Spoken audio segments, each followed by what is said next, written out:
Hello दोस्तों, मैं मेघा चावला आपका मेक करियर एकेडमी में स्वागत करती हूँ। आज की हमारी जो वीडियो रहेगी वो रहेगी बैंकिंग अवेयरनेस। बहुत सारे बच्चों की डिमांड थी कि मैम आप बैंकिंग अवेयरनेस की वीडियो बनाइए, तो आज से हमने स्टार्ट करी है बैंकिंग अवेयरनेस की वीडियो। तो ये रहेगा हमारी क्लास 1, जो उसका टॉपिक हमारा रहेगा history of banks in India.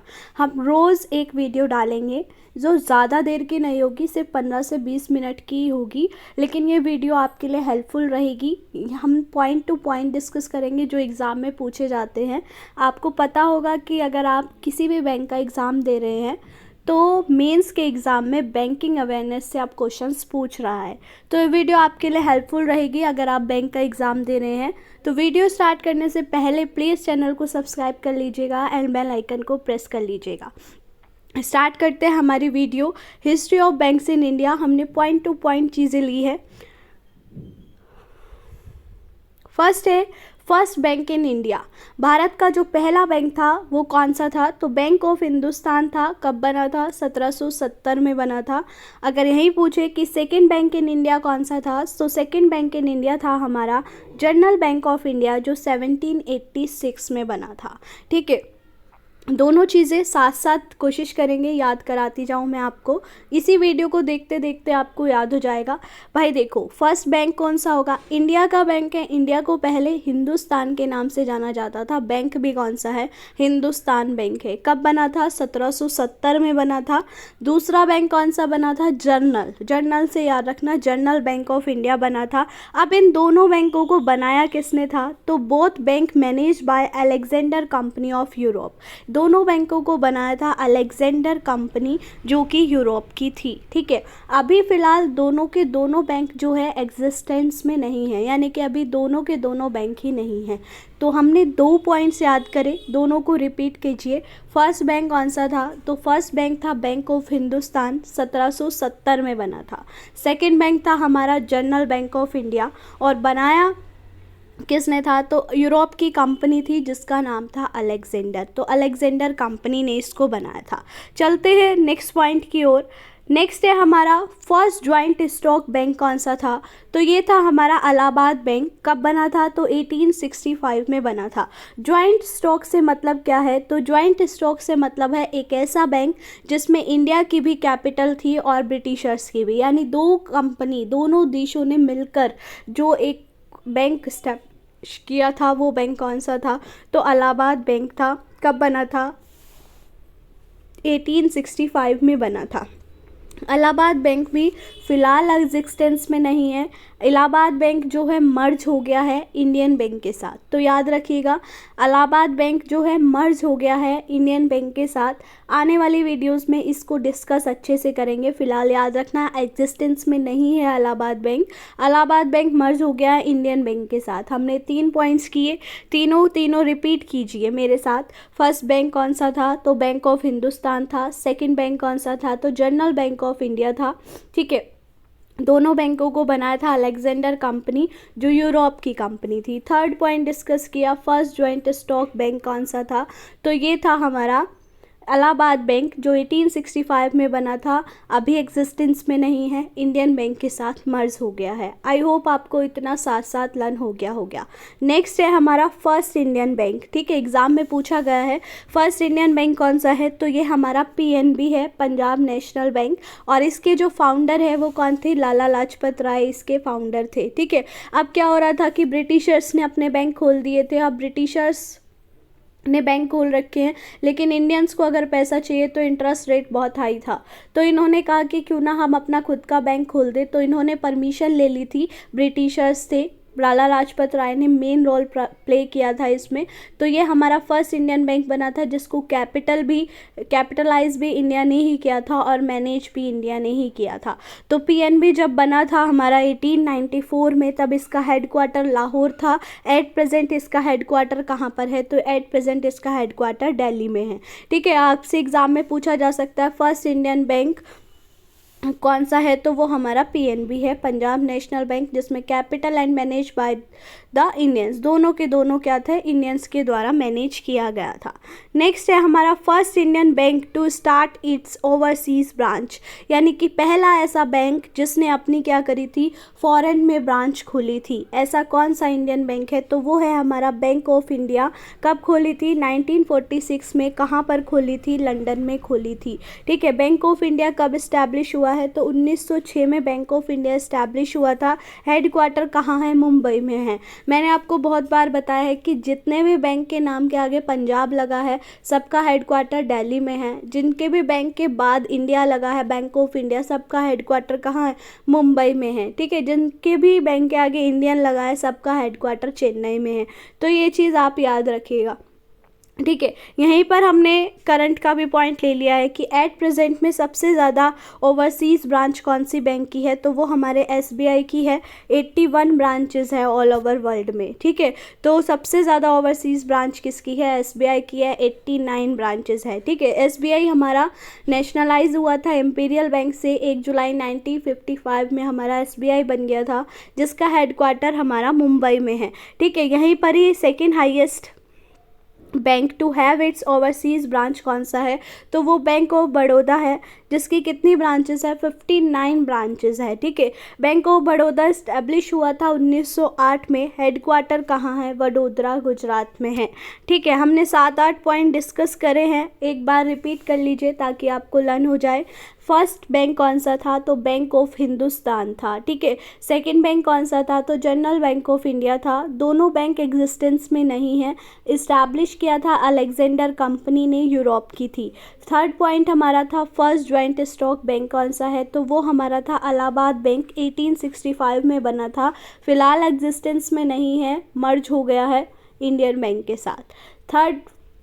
Fourth point हमने पढ़ा है फर्स्ट इंडियन बैंक, तो फर्स्ट इंडियन बैंक था हमारा पंजाब नेशनल बैंक, जो इस्टेब्लिश हुआ था 1894 में।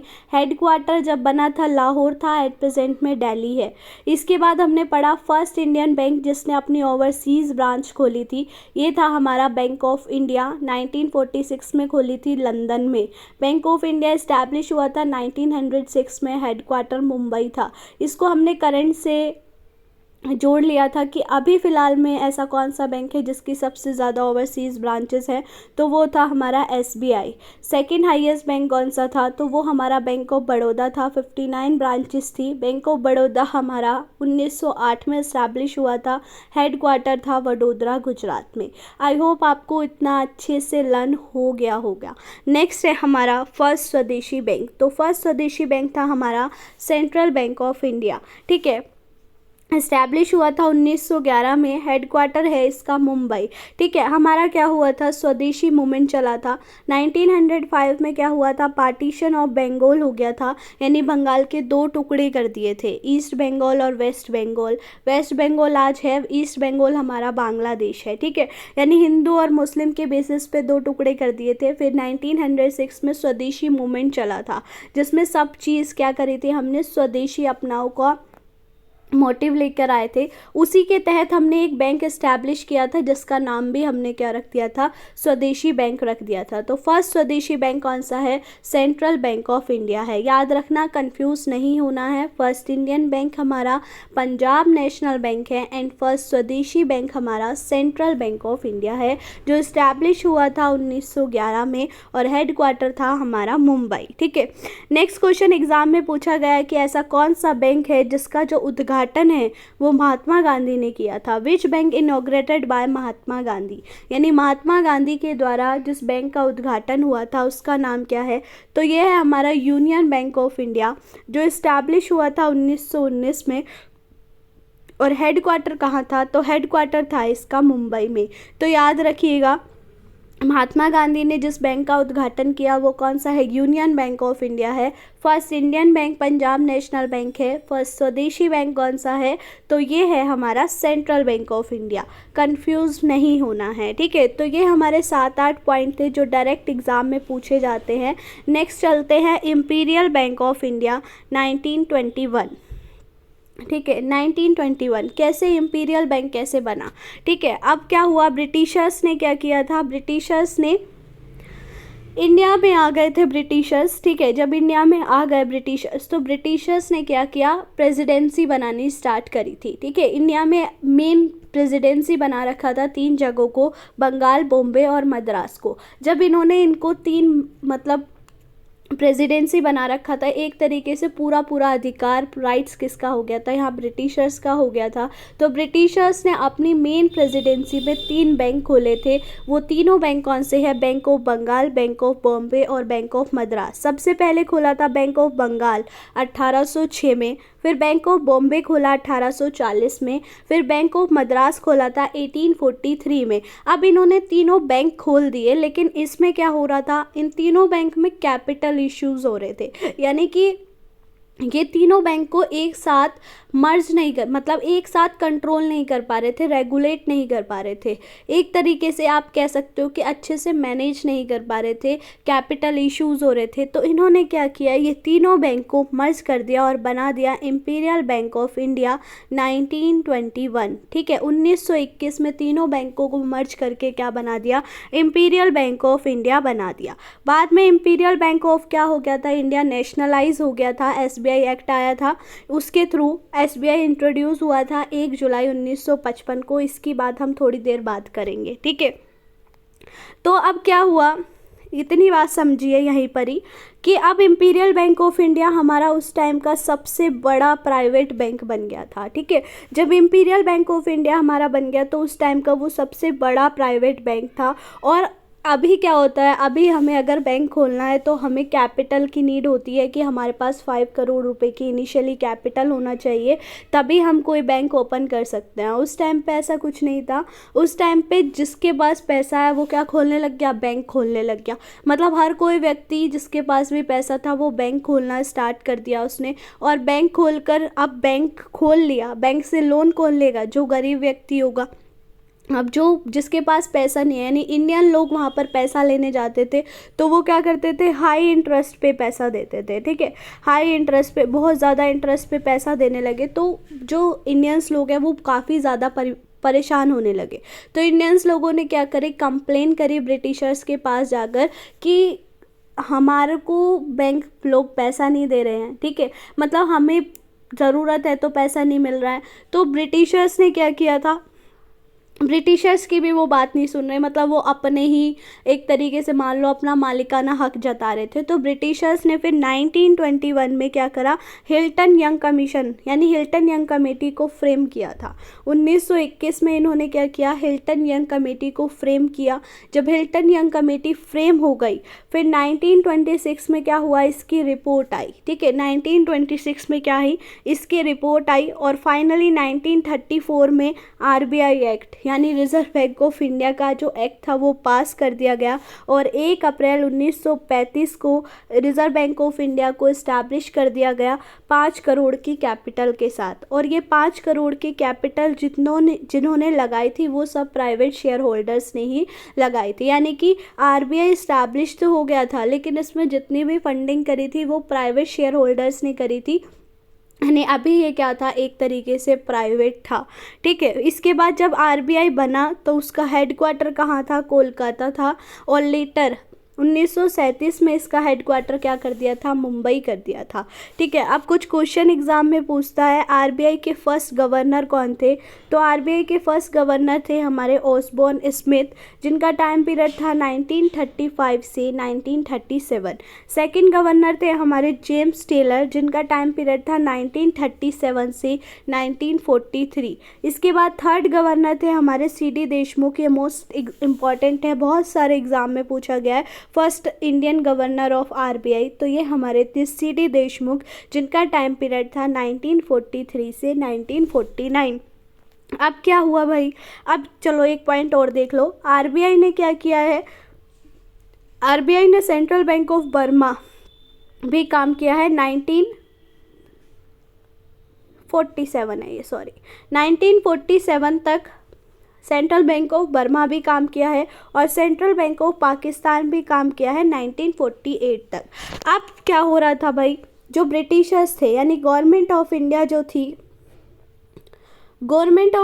जो थी हमारी, ठीक है, वो क्या चाहती थी, वो चाहती थी कि हमारे जितना भी विलेज एरिया है, जो भी हमारा विलेज एरिया है, वहाँ पर भी बैंक की ब्रांचेस खुले। ठीक है, तो गवर्नमेंट ऑफ इंडिया ने ब्रिटिशर्स से कहा कि सबसे ज़्यादा ज़रूरत किसको है, विलेज एरिया में ब्रांचेस खोलने की है। अब ब्रिटिशर्स, यहाँ पर ब्रिटिशर्स आए, ब्रिटिशर्स ने किसको बोला, आरबीआई को बोला कि आप क्या करो, जितने भी प्राइवेट बॉडीज़ हैं, यानी जितने भी प्राइवेट बैंक्स हैं, सबसे हमारे विलेज एरिया में ब्रांचेस खुलवाओ। ठीक है, अब वो प्राइवेट बैंक्स जो है काम करने को रेडी नहीं थे विलेज एरिया में, क्योंकि वो बहुत अनडेवलप्ड एरिया था, वहाँ काम करने को राजी नहीं थे। तो ब्रिटिशर्स ने आरबीआई को कहा कि आप करवा नहीं रहे। आफ्टर ऑल ये क्या थी, ये भी प्राइवेट बॉडी थे, सारे प्राइवेट बैंक्स थे जो काम नहीं कर रहे थे, और रिजर्व बैंक ऑफ इंडिया भी प्राइवेट बॉडी थी। तो रिजर्व बैंक ऑफ इंडिया जब प्राइवेट बॉडी थी और ये भी प्राइवेट थे, तो फिर ये काम नहीं कर रहे थे, यानी कि ये ब्रिटिशर्स की बात नहीं सुन रहे थे, ना ही गवर्नमेंट ऑफ इंडिया की ये बात सुन रहे थे। ठीक है, गवर्नमेंट ऑफ इंडिया की ये बात नहीं सुन रहे थे। तो फिर इसके बाद क्या करना पड़ा था, एसबीआई को भी नेशनलाइज करना पड़ा, यानी इंपीरियल बैंक ऑफ इंडिया को नेशनलाइज करना पड़ा, और आरबीआई को भी हमने नेशनलाइज कर दिया था 1949 में। ठीक है, ये तो हो गया जब ब्रिटिशर्स थे तब की बात है। लेकिन जब ब्रिटिशर्स चले गए हमारे 1949 में, जब फर्स्ट इंडियन गवर्नर आ गए, उसके बाद गवर्नमेंट ऑफ इंडिया कंटिन्यूसली क्या कर रही थी, इन पे प्रेशर बना रही थी आरबीआई के ऊपर कि आप क्या करो, विलेज एरिया पे प्राइवेट बैंक्स को कहो कि अपनी ब्रांचेस खोले। लेकिन प्राइवेट बैंक ब्रांचेस नहीं खोल रहे थे। तो अब डायरेक्ट गवर्नमेंट ऑफ इंडिया ने क्या किया, आरबीआई को जितने भी शेयर होल्डर्स थे, यानी 100% शेयर होल्डर्स किसके हो गए थे, आरबीआई के हो गए थे। और आरबीआई हमारी 1949 में, 1 जनवरी 1949 में आरबीआई क्या हो गई थी, हमारी नेशनलाइज हो गई थी। जब ये नेशनलाइज हो गई तो ये गवर्नमेंट ऑफ इंडिया के अंडर में वर्क करने लगी। जब गवर्नमेंट ऑफ इंडिया के अंडर में आरबीआई वर्क करने लगी तो आरबीआई को क्या करना पड़ा, जैसा गवर्नमेंट ऑफ इंडिया चाहती थी, सारे बैंक्स को कहना पड़ा कि आप क्या करो, विलेज एरिया में डेवलप करो। अब जब विलेज एरिया में इनको डेवलप करने के लिए बोला, तो उस टाइम पे एक बैंक था हमारा सबसे बड़ा private bank, imperial bank of India, जो नहीं सुन रहा था बात। तो इंपीरियल बैंक ऑफ इंडिया को भी 1955 में क्या कर दिया गया, नेशनलाइज कर दिया गया था, और हमारा क्या बन के आया था, एसबीआई बनकर आया था। ठीक है, ये सारी चीज़ें हम नेक्स्ट वीडियो में भी अच्छे से डिस्कस करेंगे। आज की वीडियो के लिए इतना ही रखते हैं, 10 से 15 मिनट की वीडियो बनाएंगे, लेकिन आपको यहीं के यहीं लर्न करवा देंगे। ठीक है, एक बार रिपीट कर लीजिए ताकि आपको सारा यही याद हो जाए। फर्स्ट बैंक कौन सा था, तो बैंक ऑफ हिंदुस्तान था, 1770 में बना था। सेकेंड बैंक था हमारा जनरल बैंक ऑफ इंडिया, दोनों को अलेक्जेंडर कंपनी यूरोप ने बनाया था। फर्स्ट जॉइंट स्टॉक बैंक था हमारा इलाहाबाद बैंक, 1865 में बना था। फर्स्ट इंडियन बैंक कौन सा था, तो पीएनबी था, 1894 में बना था, हेडक्वार्टर लाहौर था।